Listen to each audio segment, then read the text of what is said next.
Share করলাম ওলকপি আলু পোস্ত দিয়ে ভাজা। ভিডিওটি আপনারা শেষ পর্যন্ত দেখবেন।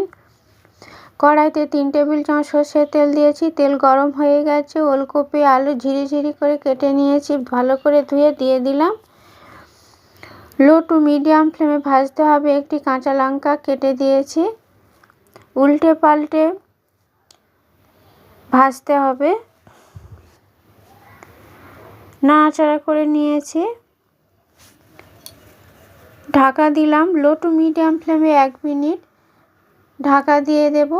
ঢাকা খুলে দিয়েছি।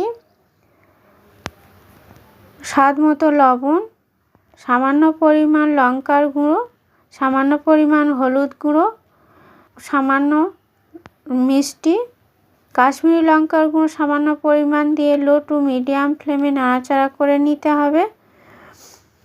সবসময় লো টু মিডিয়াম ফ্লেমে রাখলে হবে না, ওভেন কম বেশি করে ওলকপি আলু ভাজতে হবে।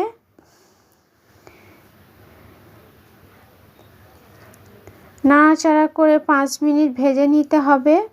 এই রেসিপি সময় নিয়ে ভাজতে হবে। এই রেসিপি আমার খুব ভালো লাগে, আশা করছি আপনাদের খুব ভালো লাগবে। এই রেসিপির সাথে একটি মাছ ভাজা পাঁপড় থাকলেই আর কিছুই লাগবে না। আশা করছি আপনাদেরও খুব ভালো লাগবে এইভাবে খেতে।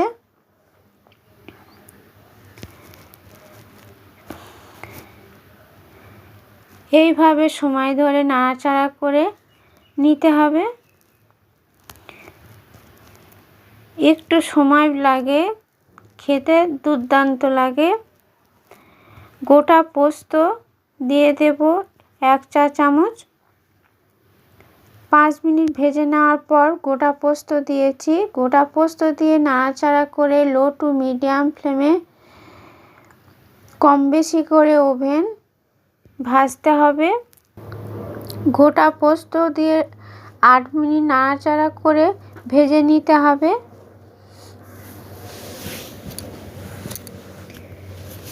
একটু কষ্ট করে নাড়াচাড়া করে ভাজতে হবে।